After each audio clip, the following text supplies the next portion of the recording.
ಈ ಒಂದು ರೆಸಿಪಿ ಇದೆಯಲ್ಲ ತುಂಬ ಅದ್ಭುತ. ಈ ರೆಸಿಪಿ ಏನಾದರೂ ನೀವು ಒಮ್ಮೆ ಕಲ್ತ್ಕೊಂಡ್ಬಿಟ್ರೆ ಮಾಲ ಆಗ್ಬಿಡ್ತೀರಾ. ದುಡ್ಡು ಬೇಕಾದರೂ ಸಂಪಾದನೆ ಮಾಡ್ಬೋದು, ಹೆಸರು ಬೇಕಾದರೂ ಸಂಪಾದನೆ ಮಾಡ್ಬೋದು. ಅದು ಏನೂ ಇಲ್ಲ ಅಂದರೂ ಹೋಗಲಿ, ಒಳ್ಳೆ ಹೋಳಿಗೆ ಮಾಡ್ಕೊಂಡು ತಿನ್ನು ಖುಷಿ ಪಡ್ಬೋದು.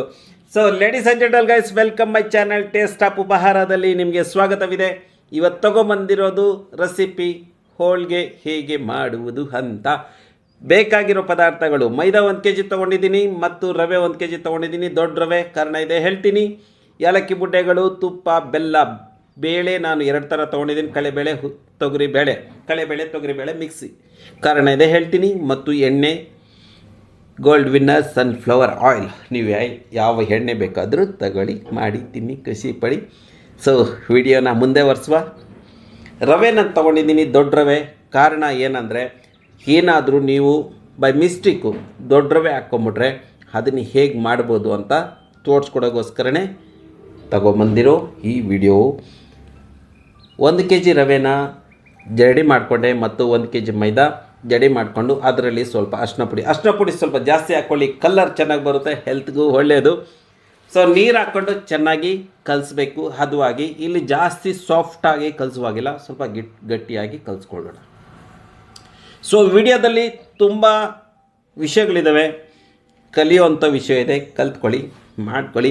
ದುಡ್ಡು ಸಂಪಾದನೆ ಮಾಡಬೇಕು ಅಂತ ಇದ್ದರೆ ಈ ವಿಡಿಯೋನ ಪೂರ್ತಿಯಾಗಿ ನೋಡಿ.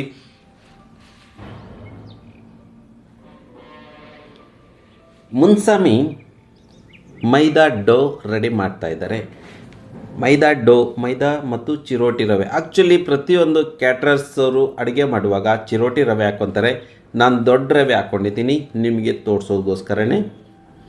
ದೊಡ್ಡ ರವೆ ಹಾಕ್ಕೊಂಡ್ರು ಒಬ್ಬಟ್ಟು ಸಾಫ್ಟಾಗಿ ಹೇಗೆ ಬರುತ್ತೆ ಅಂತ ನೋಡ್ಕೊಳ್ಳಿ. ಒಬ್ಬಟ್ಟು ಎಷ್ಟು ಚೆನ್ನಾಗಾಗಿದೆ ಅಂದರೆ ನೀವು ಖುಷಿ ಪಡ್ತೀರ, ಅಷ್ಟು ಚೆನ್ನಾಗಿ ಒಬ್ಬಟ್ಟು ಬರುತ್ತೆ. ಮೈದಾ ಹಿಟ್ಟು ಮತ್ತು ರವೆ 2 ಹಾಕ್ಕೊಂಡು ಕಲಿಸ್ಕೊಂಡಿದ್ವಲ್ಲ, ಅದನ್ನು ಗಟ್ಟಿಯಾಗಿ ಕಲಿಸ್ಕೊಂಡು ನೀರಲ್ಲಿ ನೆನೆಸೋಕ್ಕೆ ಬಿಟ್ಬಿಡಬೇಕು. 2 ಅವರು ಇದನ್ನು ನೀರಲ್ಲಿ ನೆನ್ಕೊಂಡಿರಲಿ, ಬಿಟ್ಬಿಡಿ. ಇದು 1 ಅವರ್ ಆಗಿದೆ, ಇನ್ನೂ 1 ಅವರ್ ನೆನೆಸ್ತೀನಿ. ಅಷ್ಟೊತ್ತಿಗೆ ಪಾಕ ತಗೊಳ್ಳುವ, ಬೇಳೆ ಬೇಯಿಸ್ಕೊಳ್ವ. ಫಸ್ಟು ಬೇಳೆ ಬೇಯಿಸ್ಕೊಂಬಿಡೋಣ, ಆನಂತರ ಪಾಕಕ್ಕೆ ಹೋಗೋಣ. ಸೊ ಬೇಳೆ 1.5 kg ಬೇಳೆ ತೊಳೆದಿಟ್ಕೊಂಡಿದ್ದೀನಿ 2 ಸರಿ, ಅರ್ಧ ಗಂಟೆ ನೆನೆಸಿಟ್ಟಿದ್ದೆ. ಆನಂತರ ನೀರು ಕುದಿಸಿ ನೀರೊಳಗೆ ಹಾಕ್ಕೊಂಡು ಬೇಯಿಸಬೇಕು. ತೊಳೆದು ನೆನೆಸಿಟ್ಕೊಂಡಿರುವ ತೊಗರಿಬೇಳೆ ಮತ್ತು ಕಳೆಬೇಳೆ ಮಿಕ್ಸ್. ಹೌದು, ಕಳೆಬೇಳೆ ಯಾಕೆ ಹಾಕ್ತಾಯಿದ್ದೀನಿ ಅಂದರೆ ನಿಮ್ಗೆ ಈಗಲೇ ಹೇಳ್ಬಿಡ್ತೀನಿ. ಕೆಲವರಿಗೆ ಬರೀ ಬೇಳೆಯಲ್ಲಿ ಮಾಡುವಾಗ ತೊಗರಿಬೇಳೆ ರುಬ್ಕೊಳ್ತಿರಲ್ಲ, ಅಲ್ಲಿ ಮೆತ್ತಗಾಗ್ಬಿಡುತ್ತೆ. ಅಲ್ಲಿ ಸ್ವಲ್ಪ ಏನಾದರೂ ನಾವು ಕಳೆಬೇಳೆ ಹಾಕ್ಕೊಂಬಿಟ್ರೆ ಆ ಪೂರ್ಣ ಇದೆಯಲ್ಲ ಅದು ಗಟ್ಟಿ ಬರುತ್ತೆ. ಹಾಗಾಗಿ ತೊಗರಿಬೇಳೆ ಜೊತೆಗೆ ಕಳೆಬೇಳೆನೂ ಮಿಕ್ಸ್ ಮಾಡ್ಕೊಂಡಿದ್ದೀನಿ. ಬೇಳೆ ಬೇಯ್ತಾ ಇದೆ, ಬೇಯಲಿ. ಬೆಲ್ಲನ ಪುಡಿ ಮಾಡಿಕೊಳ್ಳಬೇಕು. ಒಂದು ತುಂಡು ಎತ್ಕೊಂಡು ಬೆಲ್ಲದ ಹುಂಡೆ ಮೇಲೆ ಹೊಡೆದ್ರೆ ಅದು ಟುಕಡ ಪೀಸ್ಗಳಾಗ್ತವೆ. ನಂತರ ಪಾಕ ಮಾಡಿಕೊಳ್ಳುವ. ಬೆಲ್ಲ ವೈಟ್ ಇರುತ್ತಲ್ಲ, ಬಿಳಿ ಬೆಲ್ಲ ತಗೊಳ್ಬೇಡಿ, ಅದರಲ್ಲಿ ಕೆಮಿಕಲ್ ಜಾಸ್ತಿ ಇದೆ ಅಂತ ಹೇಳ್ತಾರೆ. ಬೇಳೆನ ಬೇಯಿಸೋ ಹಂಗಿಲ್ಲ, ಅಂದರೆ ನೀವು ಹಿಂಗೆ ಮುರಿದ್ರೆ ಬೆಳ್ಳ ಮೇಲೆ ಹಿಂಗೆ ಅಂದರೆ ಒತ್ತಿದ್ರೆ ಅದು ಒತ್ತಬಾರ್ದು. ಉಗುರಿಂದ ಒತ್ತಿದ್ರೆ ಮಾತ್ರ ಮುರಿಬೇಕು. ಅದಕ್ಕೆ ಹದವಾಗಿ ಬೇಳೆನ ಬೇಯಿಸ್ಕೊಳ್ಳಿ. ತೂತು ಪಾತ್ರೆಯಲ್ಲಿ ಬಗ್ಸ್ಬಿಡಿ, ನೀರೆಲ್ಲ ಇಳೀಲಿ ಕೆಳಗಡೆ. ಎಸ್, ಬೇಳೆನ ತೂತು ಪಾತ್ರೆಯಲ್ಲಿ ಅಂದರೆ ಸೊಪ್ಪು ಬಗ್ಸ್ತಿರಲ್ಲ ಅದೇ ಪಾತ್ರೆಯಲ್ಲಿ ಬಗ್ಸ್ಬೇಕು, ನೀರು ಕೆಳಗಡೆ ಇಳಿಬೇಕು. ಪಾಕ ಇವತ್ತು ಒಬ್ಬಟ್ಟನ್ನು ಅಂದರೆ ಒಬ್ಬಟ್ಟು ಪೂರ್ಣನ ಪಾಕದಲ್ಲಿ ತೆಗಿತಾ ಇದ್ದೀವಿ. ಯಾಕೆ ಗೊತ್ತಾ? ಪಾಕ ತೆಗಿಯೋದ್ರಿಂದ ನಿಮಗೆ ಇದು ತಿಂಗ್ಳಾನ್ಗಟ್ಲೆ. ಆ್ಯಕ್ಚುಲಿ ನಾನು ಒಂದು ತಿಂಗಳು ಇಟ್ಟಿರಲಿಲ್ಲ, ಒಂದು 15 ದಿನ ಫ್ರಿಜ್ಜಲ್ಲಿ ಇಟ್ಕೊಂಡಿದ್ದೆ. ಚೆನ್ನಾಗಿತ್ತು ಪೂರ್ಣ. 15 ದಿನದವರೆಗೂ ಚೆನ್ನಾಗೇ ಇತ್ತು. ಇನ್ನೂ ಜಾಸ್ತಿ ದಿನ ಇಡ್ಬೋದಂತ ನಾನಂತೂ ಯಾವತ್ತೂ ಪರೀಕ್ಷೆ ಮಾಡಿಲ್ಲ. ಇನ್ನೊಮ್ಮೆ ಟ್ರೈ ಮಾಡ್ತೀನಿ ಎಷ್ಟು ದಿನದವರೆಗೂ ಚೆನ್ನಾಗಿರುತ್ತೆ ಅಂತ. ಈ ಪೂರ್ಣ ರೆಡಿ ಮಾಡಿಕೊಂಡು ನಿಮ್ಗೆ ಎಷ್ಟು ಬೇಕೋ ಅಷ್ಟು ಬಳಸ್ಕೊಳ್ಳಿ. ಮಿಕ್ಕಿದೊಂದು ಸ್ಟೀಲ್ ಡಬ್ಬದಲ್ಲಿ ಹಾಕ್ಬಿಟ್ಟು ಫ್ರಿಜ್ಜಲ್ಲಿ ಇಟ್ಕೊಂಬಿಡಿ. ಯಾವಾಗ ಬೇಕೋ ಅವಾಗ ತೊಗೊಳ್ಳಿ, ಬಿಸಿ ಒಬ್ಬಟ್ಟು ಮಾಡ್ಕೊಂಡು ತಿಂತಾಯಿರಿ. ಎಸ್, ಯಾರು ಈ ರೆಸಿಪಿ ನಿಮ್ಗೆ ಹೇಳ್ಕೊಟ್ಟಿಲ್ಲ, ಏನು 15 ದಿನದವರೆಗೂ ನೀವು ಒಬ್ಬಟ್ಟು ಮಾಡ್ಕೊಂಡು ತಿನ್ಬೋದು ಒಮ್ಮೆ ಪೂರ್ಣ ಮಾಡಿದ್ರೆ ಅಂತ. ಒಬ್ಬಟ್ಟು ಜಾಸ್ತಿ ಮಾಡಿದ್ರಲ್ಲ ಅದನ್ನು ಫ್ರಿಜ್ಜಲ್ಲಿ ಇಟ್ಬಿಡಿ. ಅದು 1 ವಾರದವರೆಗೂ, ನಾನು 1 ವಾರದವರೆಗೂ ಇಟ್ಟು ತಿಂದಿದ್ದೀನಿ, ಚೆನ್ನಾಗಿದೆ. ಅದಕ್ಕೆ ಹೇಳ್ತಾಯಿದ್ದೀನಿ. ಅದಕ್ಕಿಂತ ಏನಾದರೂ ನೀವು ಜಾಸ್ತಿ ಇಟ್ಟು ಫ್ರಿಜ್ಜಲ್ಲಿ ಇಟ್ಟಾಗ ಚೆನ್ನಾಗಿದ್ದರೆ ನನಗೆ ಕಾಮೆಂಟ್ ಮಾಡಿ, ನೀವು ಎಷ್ಟು ದಿನ ಇಟ್ಟಿದ್ರು, ಎಷ್ಟು ದಿನವರೆಗೂ ಚೆನ್ನಾಗಿತ್ತು ಅಂತ ಪ್ಲೀಸ್.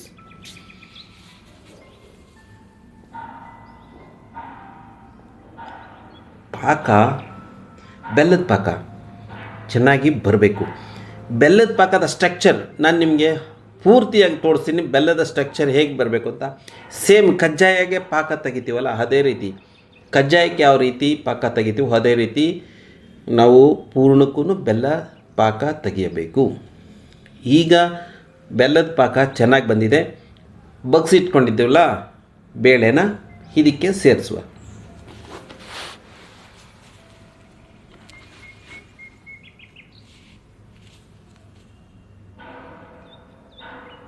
ಪಾಕ ನೋಡಿ ಎಷ್ಟು ಚೆನ್ನಾಗಿ ಬಂದಿದೆ ಅಂತ.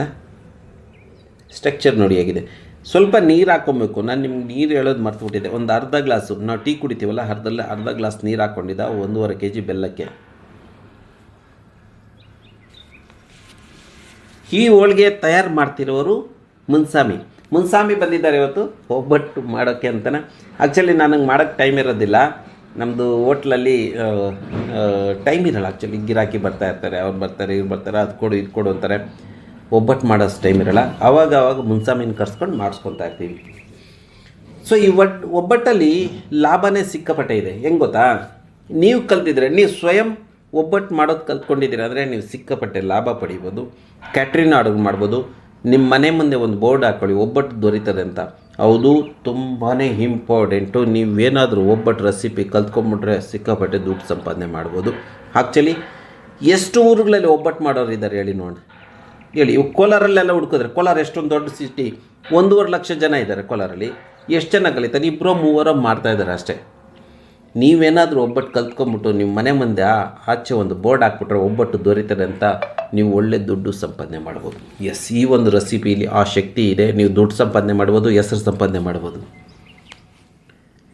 ಬೇಳೆನ ತಣ್ಣಗೆ ಮಾಡಲು ಒಂದು ಪಾತ್ರೆಗೆ ಹಾಕಿಟ್ಕೊಂಡಿದ್ದೀನಿ. ಈಗ ನಾವು ಡೌ ರೆಡಿ ಮಾಡಿ ಇಟ್ಕೊಂಡಿದ್ವಲ್ಲ, ನೀರಲ್ಲಿ ನೆನೆಸಿಟ್ಕೊಂಡಿದ್ವಲ್ಲ, ಆ ನೀರು ತೆಗೆದುಬಿಟ್ಟು ಇದನ್ನು ಚೆನ್ನಾಗಿ ಮಾಲಿಷ್ ಮಾಡಬೇಕು. ಎಸ್, ಈ ಡೌನ ಚೆನ್ನಾಗಿ ಮಾಲಿಷ್ ಮಾಡಬೇಕು. ಮುನ್ಸಾಮಿ ಮಾಲಿಷ್ ಮಾಡ್ತಾಯಿದ್ದಾರೆ ನೋಡ್ಕೊಳ್ಳಿ. ಈ ಡೌ ಸ್ವಲ್ಪ ಗಟ್ಟಿ ಇದೆ. ಇಲ್ಲಿ ಸ್ವಲ್ಪ ನೀರು ಹಾಕ್ಕೊಂಡು ಇನ್ನೂ ಸ್ವಲ್ಪ ಸಾಫ್ಟಾಗಿ ಮಾಡಬೇಕು. ಎಷ್ಟು ಚೆನ್ನಾಗಿ ಸಾಫ್ಟು, ಎಷ್ಟು ಚೆನ್ನಾಗಿ ಮಾಲಿಷ್ ಮಾಡಬೇಕು ಅಂದರೆ ಸುಮಾರು ನನಗೆ 20 ನಿಮಿಷ ಟೈಮ್ ಹಿಡಿದು ಮಾಲಿಷ್ ಮಾಡ್ಕೊಳಕ್ಕೆ. ಹೀಗೆ ಕುಟ್ಟಬೇಕು, ಎತ್ತೆತ್ತೆತ್ತೆತ್ತಿ ಕುಟ್ಟಬೇಕು. ಡೋ ಚೆನ್ನಾಗಿ ಲಬ್ಬರ್ ಥರ ಹತ್ರ ಆಗಬೇಕು. ಹಿಂಗೆ ಹೇಳ್ಕೊಬೇಕು, ಸೆಳೆತ ಬರಬೇಕು. ಈ ಡೋವಲ್ಲಿ ಸೆಳೆತ ಬಂದ್ರೇ ಒಬ್ಬಟ್ಟು ಚೆನ್ನಾಗಿ ಬರೋದು. ಸೆಳೆತ ಬರಲಿಲ್ಲ ಅಂದರೆ ಒಬ್ಬಟ್ಟು ಕಿತ್ತೋಗ್ಬಿಡುತ್ತೆ. ಆಮೇಲೆ ತೆಳ್ಳಗೂ ಬರುತ್ತೆ. ಸೆಳೆತ ಚೆನ್ನಾಗಿ ಬಂದರೆ ತೆಳ್ಳಗೆ ಬೇಕಾದರೂ ಮಾಡ್ಬೋದು. ಚೆನ್ನಾಗಿ ಮಾಲಿಷ್ ಮಾಡ್ಕೊಂಡಿದ್ದ ನಂತರ ಸಾಫ್ಟಾಗಿ ಒಂದ್ಸಲ ನೀರು ಹಾಕ್ಕೊಂಡು ಮತ್ತೆ ಸಾಫ್ಟ್ ಮಾಡ್ಕೊಂಡು ಚೆನ್ನಾಗಿ ಮಾಲಿಷ್ ಮಾಡ್ಕೊಂಡ. ಈಗ ಎಣ್ಣೆ ಸುರಿತಾ ಇದ್ದಾನೆ ಮುನ್ಸಾಮಿ. ಮತ್ತೆ ಎಣ್ಣೆಯಲ್ಲಿ ನೆನೆಸಿಕ್ತಾನಂತೆ. ಇಲ್ಲೂ ಆವಾಗಲೇ 1 ಅವರ್ ನೆನೆಸಿಟ್ಟಿದ್ದ. ಈಗ ಮತ್ತೆ ಎಣ್ಣೆ ಒಳಗೆ ಅರ್ಧ ಗಂಟೆ ನೆನೆಸಿಕ್ತಾರಂತಪ್ಪ. ಎಣ್ಣೆ ಹಾಕ್ಕೊಂಡು ಫಸ್ಟು ನೋಡಿ, ಕೆಲವರು ಹಿಟ್ಟಿಸ್ಕೊಂಡವಾಗಿ ಎಣ್ಣೆ ಹಾಕ್ಕೊತಾರೆ. ಮುನ್ಸಾಮಿ ಆ ರೀತಿ ಮಾಡ್ತಾಯಿಲ್ಲ. ಮಾಲಿಷ್ ಮಾಡ್ಕೊಂಡು ಎಣ್ಣೆಯಲ್ಲಿ ಹಾಕ್ಕೊಂಡು ಚೆನ್ನಾಗಿ ಎಣ್ಣೆ ಹಾಕ್ಕೊಂಡು ಮಾಲಿಷ್ ಮಾಡ್ತಾಯಿದ್ದಾರೆ. ಸೊ ತಣ್ಣಗಾಗಿರುವ ಬೇಳೆ ಅಂದರೆ ನಾವು ಪೂರ್ಣಕ್ಕೆ ರೆಡಿ ಮಾಡ್ಕೊತಾ ಇದ್ದೀರಲ್ಲ, ಮಿಕ್ಸಿಗೆ ಹಾಕೋತಾರೆ. ಹೌದು, ಇಲ್ಲಿ ತುಂಬ ಇಂಪಾರ್ಟೆಂಟ್ ವಿಷಯ. ನಾನು ಗ್ರೈಂಡ್ರಲ್ಲಿ ಯೂಸ್ ಮಾಡ್ತಾಯಿಲ್ಲ ಮತ್ತು ಒರಳ್ಕಲ್ಲು ಯೂಸ್ ಮಾಡ್ತಾಯಿಲ್ಲ, ಮಿಕ್ಸಿಯಲ್ಲೇ. ಎಸ್, ಮಿಕ್ಸಿ ಇದೆಯಲ್ಲ, ಸುಜಾತ ಮಿಕ್ಸಿ, ಅದರಲ್ಲಿ ಹಾಕ್ಬಿಟ್ಟು ಸುಮ್ಮನೆ ಒಂದು ರೌಂಡ್ ಹೊಡೆದ್ರೆ ಸಾಕು, ಅದ್ಭುತವಾಗಿ ನಿಮ್ಮ ಹೂರ್ಣ ರೆಡಿ ಆಗುತ್ತೆ. Yes ladies and gentle guys, ನಾನು ತುಂಬ ಹೈಲೈಟ್ ಮಾಡಿ ಈ ವಿಷಯ ಹೇಳ್ತಾ ಇದ್ದೀನಿ. ನೀವು ಮಿಕ್ಸಿಯಲ್ಲಿ, ಸುಜಾತ ಮಿಕ್ಸಿಯಲ್ಲಿ ಈ ಪೂರ್ಣನ ರೆಡಿ ಮಾಡ್ಕೊಬೋದು. ಇಷ್ಟು ಬೇಳೆ ಹಾಕ್ಕೊಳ್ಳಿ, ಸುಮ್ಮನೆ ಒಂದು ರೌಂಡ್ ಹೊಡೆದ್ರೆ ಸಾಕು, ಒಂದೇ ಒಂದು ರೌಂಡ್ ಟ್ರ್ ಅಂದರೆ ಸಾಕು, ನಿಮ್ಮ ಪೂರ್ಣ ರೆಡಿ ಆಗಿಬಿಡುತ್ತೆ. ನೀವು ಗ್ರೈಂಡ್ರಿಗೆ ಹಾಕಿದ್ರೆ ದೊಡ್ಡ ಕಲ್ಲಲ್ಲಿ ಹಾಕಿದ್ರೆ ಅದು ತೊಳೆದು ಕಲ್ಲು ಎತ್ತಿ ಸಿಕ್ಕಾಪಟ್ಟೆ ಕಷ್ಟ. ಮತ್ತು ನೀವು ಒಳ್ಕಲ್ಲಲ್ಲಿ ಮಾಡ್ತೀವಿ ಅಂದ್ರೂ ನಿಮ್ಮ ಹತ್ರ ಒಳ್ಕಲ್ಲಲ್ಲಿ ಇದ್ದರೆ ಓಕೆ, ಇಲ್ದಿರ ಇರೋರು ಏನೂ ಟೆನ್ಷನ್ ತೊಗೊಬೇಡಿ. ಜಾರಲ್ಲಿ ಹಾಕ್ಕೊಂಡು ಒಂದು ರೌಂಡ್ ಹೊಡಿ ಸಾಕು, ಪೂರ್ಣ ರೆಡಿ. ಸೊ ಉಂಡೆ ಹಾಕ್ಕೊತಾ ಇರೋರು ಮುನ್ಸಾಮಿ. ಇವ್ರು ನೋಡಿ ಒಂದು ಸೈಡಿಂದ ಎತ್ಕೊಂಡು ಉಂಡೆ ಹಾಕ್ಕೊತಾ ಇದ್ದಾರೆ. ಈಗ ಪ್ರದೀಪ್ನು ಉಂಡೆ ಹಾಕ್ಕೊತಾನೆ. ಅವನ ಸ್ಟೈಲು ತೋರಿಸ್ತೀನಿ, ಪ್ರದೀಪ ಹೇಗೆ ಉಂಡೆ ಹಾಕ್ಕೊತಾ ಇದೆ ಅಂತ. ಇವರು ಒಂದು ಕಡೆಯಿಂದ ಎತ್ಕೊಂಡು ಹಿಂಗೆ ಬೆಳ್ಳಲ್ಲಿ ಸಿಗಿಸ್ಕೊಂಡು ಹಿಂಗೆ ಮೇಲೆ ಕೇಳ್ಕೊತಾರೆ, ಉಂಡೆಗಳು ಬರ್ತಾಯಿದೆ. ನೋಡಿದ್ರಲ್ಲ ಎಷ್ಟು ಈಸಿ. ಉಂಡೆಗಳು ಚೆನ್ನಾಗಿ ಹಾಕ್ಕೊಬೇಕು, ಕೆಲವರು ಉಂಡೆಗಳು ಹಾಕ್ಕೊಳಕ್ಕೆ ಬರಲ್ಲ.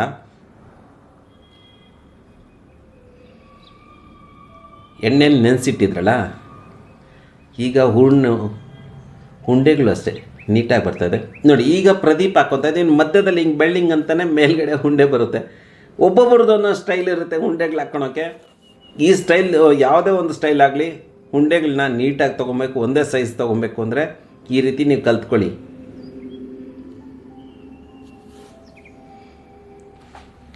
ಈಗ ಇಲ್ಲಿ ನಿಮಗೆ ಎರಡು ಥರ ತೋರಿಸ್ಕೊಡ್ತೀನಿ. ಒಂದು ಕ್ಯಾಟ್ರಿನ್ ಆರ್ಡ್ರಿಗೆ ಮತ್ತು ಮನೆಯಲ್ಲಿ ಮಾಡ್ಕೊಳೋರಿಗೆ ಎರಡೂ ಒಬ್ಬಟ್ಟಲ್ಲಿ ಏನು ವ್ಯತ್ಯಾಸ ಇದೆ ಅಂತ ಈಗ ನಿಮ್ಗೆ ತೋರಿಸ್ಕೊಡ್ತೀನಿ ಒಂದೊಂದಾಗಿ.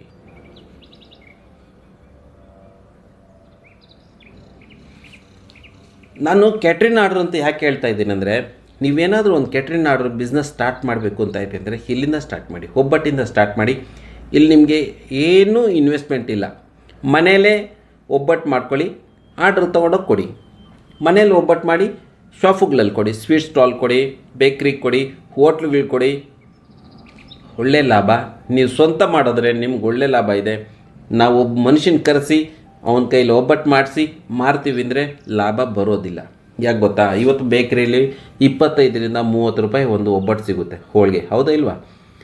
ಅದೇ ಒಬ್ಬರು ಒಬ್ಬಟ್ಟು ಮಾಡೋರನ್ನ ಕರೆಸಿದ್ರೆ ಅವರಿಗೆ 1,500 2,000 ಕೊಡಬೇಕು. ಅವರು 100-200 ಒಬ್ಬಟ್ಟು ಮಾಡಿದ್ರೆ ಏನು ಸಿಗುತ್ತೆ? ಏನೂ ಸಿಗಲ್ಲ. ಅದಕ್ಕೆ ನಾನು ನೀವೇ ಕಲೀರಿ ಅಂತ ಒತ್ತಿ ಹೇಳ್ತಾ ಇದ್ದೀನಿ. ನೀವೇನಾದರೂ ಈ ರೆಸಿಪಿ ಕಲ್ತ್ಕೊಂಡ್ರೆ ಅದೃಷ್ಟವಂತರು ಆಗ್ತೀರಾ, ಹಣವಂತರು ಆಗ್ತೀರಾ ಮತ್ತು ಹೆಸರು ಪಡಿತೀರಾ ಅಂತ ಹೇಳೋದ್ನಲ್ಲ. ಇದಕ್ಕೆ ನೀವು ಸ್ವಯಂ ಕಲಿಯಬೇಕು. ಒಬ್ಬಟ್ಟಲ್ಲಿ ಒಳ್ಳೆ ಲಾಭ ಇದೆ, ನೀವೇ ಕಲಿತು ನೀವೇ ಮಾಡಿದರೆ. ಸೊ ಪೂರ್ಣ ಮತ್ತು ಮೈದಾ ಹಿಟ್ಟು ಒಳಗಡೆ ಇಟ್ಟು ಹೇಗೆ ಮಡ್ಚ್ಕೊಂಡು ಅಂತ ನೋಡಿದ್ರಲ್ಲ, ಆ ರೀತಿ ಮಡ್ಚ್ಕೊಳ್ಳಿ. ಇಲ್ಲಿ ಬಾಳೆ ಎಲೆ ಬೇಕಾದರೂ ಯೂಸ್ ಮಾಡ್ಬೋದು ನೋಡಿ. ಈ ಕಡೆ ಇದೊಂದು ಅಂಗಡಿಗಳಲ್ಲಿ ಸಿಗುತ್ತೆ, ಸಿಗರೆಟ್ ಪೇಪರ್ ಅಂತಾರೆ, ಬಾಳೆ ಎಲೆ ಮತ್ತು ಏನಂತಾರೆ ಹೋಳಿಗೆ ಪೇಪರ್ ಅಂತಲೂ ಕರೀತಾರೆ. ಬಾಳೆ ಎಲೆ ಇದ್ದರೆ ಹಾಕ್ಕೊಳ್ಳಿ, ಇಲ್ಲ ಸಿಗರೆಟ್ ಪೇಪರ್ ಕೊಟ್ಟರೆ 5-6 ರೂಪಾಯಿ ಕೊಟ್ಟರೆ ಆ ಪೇಪರ್ ಸಿಗುತ್ತೆ, ಅದರಲ್ಲಿ ಮಾಡ್ಕೊಳ್ಳಿ. ಕೆಳಗಡೆ ಒಂದು ಪೇಪರು, ಮೇಲ್ಗಡೆ ಒಂದು ಕವರ್ ಬೇಡ ಅಂದರೆ ಬಾಳೆ ಎಲೆ ಹಾಕ್ಕೊಳ್ಳಿ. ಇನ್ನೂ ಕೈಯಲ್ಲೇ ತಟ್ಟಬೇಕು ಅಂತಿರೋರು ಅದನ್ನು ತೋರಿಸ್ಕೊಡ್ತೀನಿ, ಕೈಯಲ್ಲೇ ತಟ್ಟೋದು ಹೇಗೆ ಅಂತ. ಕೆಲವೊಮ್ಮೆ ಅಮ್ಮಂದಿರು ಕೈಯಲ್ಲೇ ತಟ್ಟಿಬಿಡ್ತಾರೆ, ಹೆಂಚ ಮೇಲೆ ತಟ್ಟಿಬಿಡ್ತಾರೆ. ತುಂಬ ಈಸಿ, ಎಷ್ಟು ಬೇಗ ಒಬ್ಬಟ್ಟು ರೆಡಿ ಮಾಡಿಬಿಡ್ತಾರೆ ಗೊತ್ತಾ.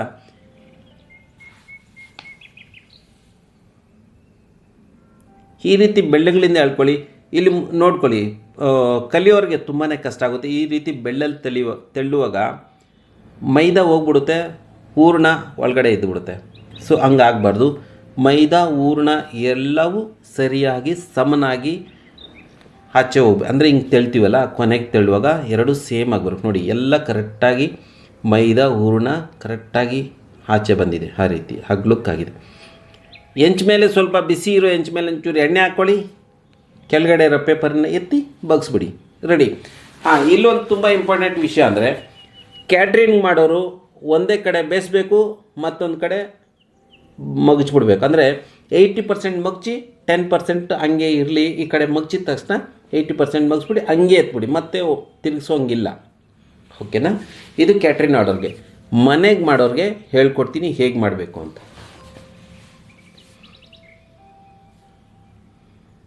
ಈ ರೀತಿ ನೀಟಾಗಿ ನಿಧಾನಕ್ಕೆ ಬೇಯಿಸ್ಕೊಳ್ಳಿ.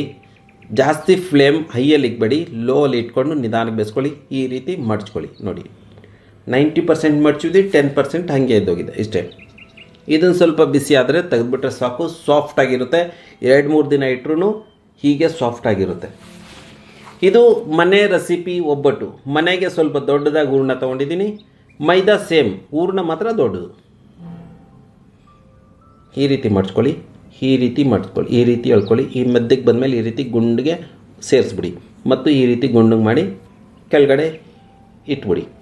ಗುಂಡಿಗೆ ಮಾಡಿರೋ ಕಡೆ ಕೆಳಗಡೆ ಬರಬೇಕು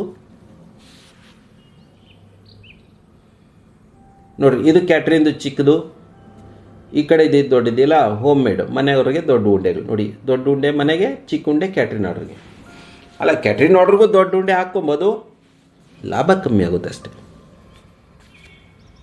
ಇದರಲ್ಲಿ ಎಷ್ಟು ಲಾಭ ಇದೆ ಅಂದರೆ ನಿಜವಾಗ್ಲೂ ಹೇಳ್ತೀನಿ ಕೇಳಿ, ತುಂಬಾ ಲಾಭ ಇದೆ. ಬಟ್ ನಾವೇ ಮಾಡ್ಬೇಕನ್ರಿ.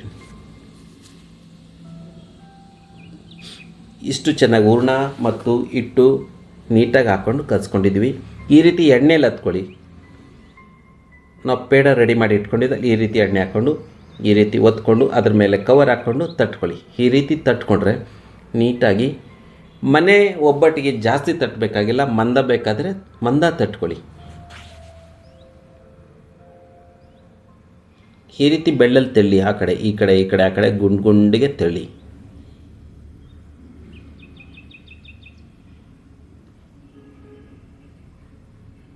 ನಾನು 2-3 ಸಲ ಟ್ರೈ ಮಾಡಿದೆ, ನನ್ನ ಕೈಲಿ ಯಾಕೋ ಒಬ್ಬಟ್ಟು ಸರಿಯಾಗಿ ಬರಲಿಲ್ಲ. ಅದಕ್ಕೆ ನಾನು ಯಾವಾಗ ಒಬ್ಬಟ್ಟು ಮಾಡಿದ್ರು ಮುನ್ಸಮಿನೇ ಕರೆಸ್ತೀನಿ, ಇಲ್ಲ ಪ್ರದೀಪ ಮಾಡ್ತಾನೆ. ಇದು ನೋಡಿ ಮನೆ ಒಬ್ಬಟ್ಟು ಮಂದಕ್ಕಿದೆ. ಇಲ್ಲಿ ತುಪ್ಪದಲ್ಲಿ ನೀವು ಸುಟ್ಕೊಬೋದು. ಒಮ್ಮೆ ಪಲ್ಟಿ ಮಾಡಿದೆ,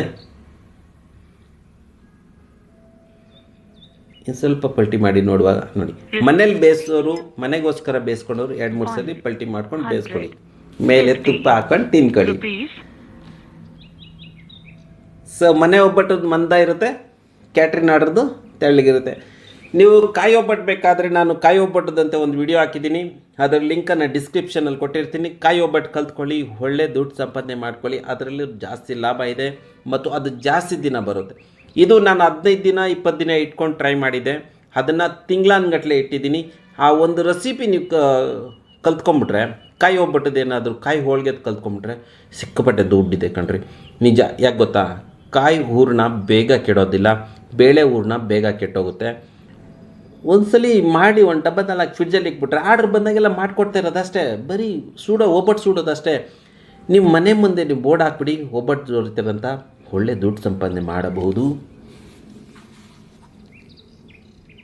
ಕೈಯಲ್ಲಿ ತಟ್ಟೋದು, ಕೈಯಲ್ಲಿ ನೋಡಿ ಹೆಂಚು ಬಿಸಿ ಇರುತ್ತಲ್ಲ, ಕೈಯಲ್ಲಿ ಈ ರೀತಿ ತಟ್ಕೊಳ್ಳಿ. ಕೈ ನೀರಲ್ಲಿ ತ್ಯಾವ ಮಾಡಬೇಡಿ. ತ್ಯಾವ ಏನಾದರೂ ಮಾಡಿದ್ರೆ ಚೀಟ ಅಂತ ಬಿಸಿ ನಿಮ್ಮ ಮೇಲೆ ಎಗರುತ್ತೆ. ತ್ಯಾವ ಮಾಡ್ಕೊಬೇಡಿ, ಎಣ್ಣೆಲೆ ಒಂಚೂರು ಒತ್ಕೊಂಡು ತಟ್ಬಿಟ್ಟು ಬಿಟ್ಬಿಡಿ. ಸ್ವಲ್ಪ ಮಂದ ಬರುತ್ತೆ.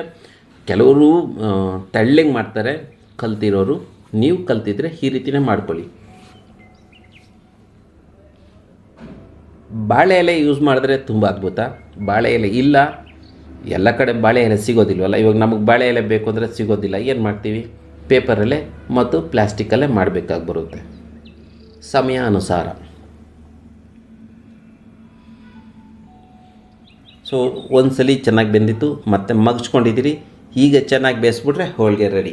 ಸೊ ಈಗ ಸವಿಯಲು ಯಾರ್ಯಾರಿದ್ದಾರೆ, ನಾನು ಮತ್ತು ನಮ್ಮ ಒಬ್ಬ ಕಸ್ಟಮರ್ ಇಬ್ಬರು ಸವಿತಾ ಇದ್ದೀವಿ ತುಪ್ಪ ಹಾಕ್ಕೊಂಡು.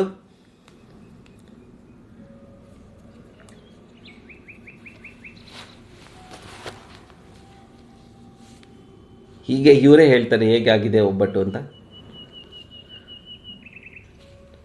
ಓ ನೈಸ್. ಆ್ಯಕ್ಚುಲಿ ಈ ವಿಡಿಯೋದಲ್ಲಿ ನಾವು ಅಲ್ಲಿ ಮಾತಾಡಿರೋ ವಾಯ್ಸ್ ಬರೋದಿಲ್ಲ, ಯಾಕಂದರೆ ನಾವು ಕೆಳಗಡೆ ಹೋಟ್ಲಲ್ಲಿ ವಿಡಿಯೋ ಮಾಡಿರ್ತೀನಿ ಮತ್ತು ಮೇಲ್ಗಡೆ ಬಂದು ವಾಯ್ಸ್ ಕೊಡ್ತೀನಿ. ಅಲ್ಲಿನ ವಾಯ್ಸು ತುಂಬ ದಡ ಬುಡ ಅಂತ ಸೌಂಡು. ಆ ವಾಯ್ಸ್ ನಾವು ಹಂಗೆ ಕಳ್ಸೋಕ್ಕಾಗೋದಿಲ್ಲ ವಿಡಿಯೋದಲ್ಲಿ, ಮತ್ತು ಎಡಿಟಿಂಗ್ ಮಾಡಿ ವಾಯ್ಸ್ ಕೊಟ್ಟು ವಿಡಿಯೋ ಬಿಡಬೇಕಾಗುತ್ತೆ. ನೈಸ್. ಒಳ್ಳೆ ಹೋಳಿಗೆ ರೆಡಿಯಾಗಿದೆ, ಮಾಡಿ ತಿನ್ನಿ, ಖುಷಿ ಪಡಿ. ನಮ್ಮ ವಿಡಿಯೋಗೆ ಲೈಕ್ ಹೊಡೆದು, ಕಮೆಂಟ್ ಹೊಡೆದು, ಶೇರ್ ಹೊಡೆದು, ಏನೋ ಒಂದು ಮಾಡಿಕೊಡಿ.